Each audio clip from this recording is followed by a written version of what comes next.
Oke, welcome back to Ruang Intelektual. Kali ini kita sudah sampai di episode yang ke-17, yaitu Complex Question. Kesalahan berpikir ini merupakan kesalahan berpikir keempat dari kesalahan berpikir karena dilema yang kita sudah jelaskan pada episode yang ke-13 lalu. Nah, episode yang kali ini merupakan salah satu episode yang bisa saja familiar bagi kita karena kesalahan berpikir seperti ini kita selalu temukan dalam kehidupan sehari-hari. Kalau ingin tahu cara berpikirnya seperti apa, mari kita lihat pada konsep umum berikut. Nah, di sini dikatakan bahwa complex question adalah berupa kesalahan berpikir. Nah, kesalahan berpikir ini terjadi ketika ada dua hal yang digabung dalam satu pertanyaan. Kemudian, kedua hal yang digabung tadi memaksa orang untuk memilih salah satu dari keduanya. Padahal, mungkin saja ada pilihan yang lain, atau bisa saja memaksa kita menyetujui keduanya atau menolak keduanya. Nah, mungkin masih ada yang belum paham seputar konsep ini. Untuk memahami lebih lanjut, mari kita cek contohnya untuk mencocokkan dengan konsep yang ada di sini. Di sini terdapat 3 contoh. Contoh pertama menyatakan bahwa kamu hari ini pakai baju merah atau biru. Artinya orang yang ditanya itu dipaksa memilih salah satu,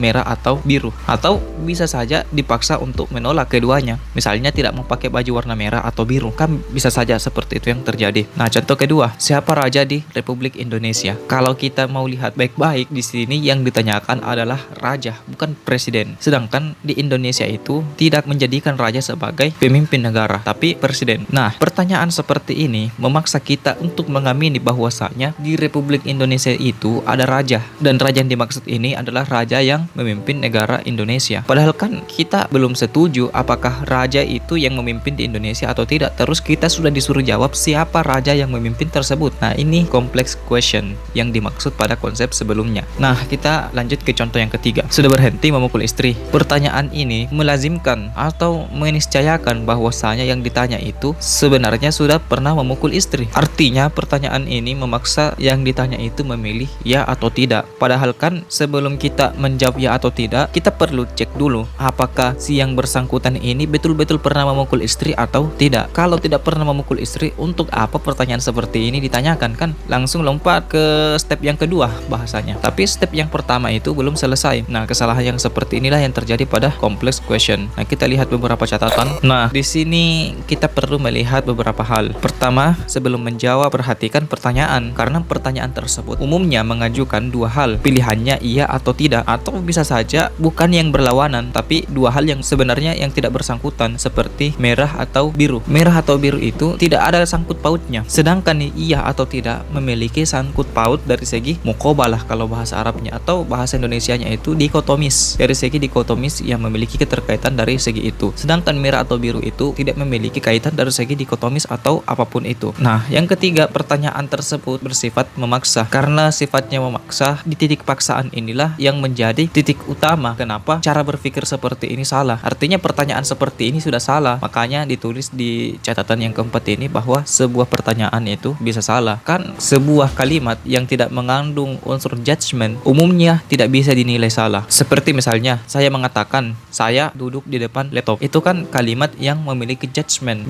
kepada diri saya sendiri, bahwa saya itu atau saya menjudge diri saya bahwa saya itu duduk di depan komputer. Pernyataan ini bisa salah. Sedangkan sebuah pertanyaan tidak ada unsur judgment di sana karena mencari unsur yang tepat untuk dijadikan atribut penghukuman. Nah, makanya dikatakan umumnya pertanyaan itu tidak bisa salah. Tapi pertanyaan itu salah ketika sebuah pertanyaan itu memaksa orang menyetujui satu hal atau judgment yang tersirat. Seperti apa maksudnya? Kita lihat di slide yang selanjutnya. Nah, jadi ketika kita mendapatkan cara berpikir seperti ini, kita harus memiliki beberapa sikap. Nah, tentang struktur ini, sebuah pertanyaan itu kita harus bongkar ulang dulu. Nah, ini yang saya maksud tadi dengan judgment yang tersirat. Nah, ada sebuah istilah yang berbunyi lazimul qadiyah. Maksudnya begini, ketika Anda mengatakan kepada orang lain, ambilkan saya air minum. Dari perintah ini, ada satu penghukuman atau ada satu judgment yang dipahami oleh orang lain bahwasanya Anda itu sedang menginginkan air minum. Anda sebagai objek yang dihukumi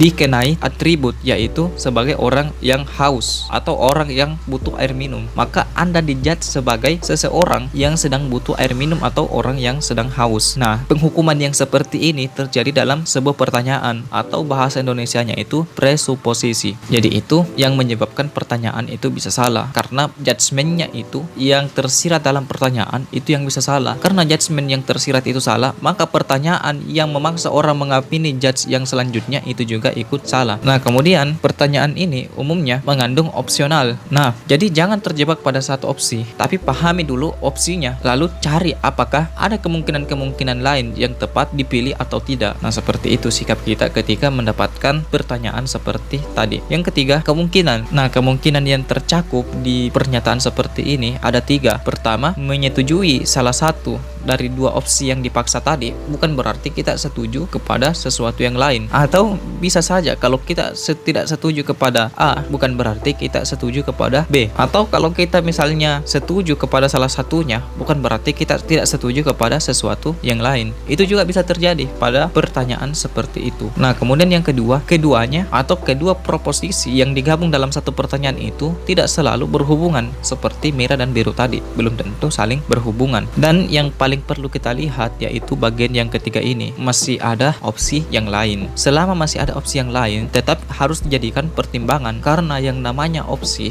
itu ada untuk dijadikan pertimbangan, bukan untuk langsung ditolak mentah-mentah atau dipilih mentah-mentah, tapi dijadikan sebuah pertimbangan. Dan yang terakhir, sebuah pertanyaan itu harus tersusun, harus terstruktur, harus sistematis. Nah, jadi misalnya ada pertanyaan seperti ini, berapa kali suami itu melahirkan? Sebelum kita menjawab pertanyaan seperti ini, yang harus kita benahi dulu, apakah benar laki-laki itu bisa melahirkan atau tidak? Kalau tidak melahirkan, lantas untuk apa kita mempertanyakan apakah suami itu melahirkan atau tidak? Ini yang perlu dilihat, tidak langsung lompat ke step selanjutnya tanpa melalui step yang pertama. Oke, jadi itu saja yang bisa saya sampaikan pada episode kali ini. Terima kasih telah mendengar. Karena ya pertanyaan-pertanyaan seperti itu membuat kita kadang terpaksa untuk menjawab atau tidak jernih dalam berpikir. Semoga bermanfaat bagi kawan-kawan sekalian. Nah, di sini ada satu quotes bahwa terlalu lambat memang tidak selalu baik, tapi terlalu cepat kadang-kadang membuat kita juga ceroboh. Oke, kalau ada kesalahan mohon diluruskan di kolom komentar. Kalau ada yang kurang silahkan ditambahkan. Wallahu ta'ala a'lam.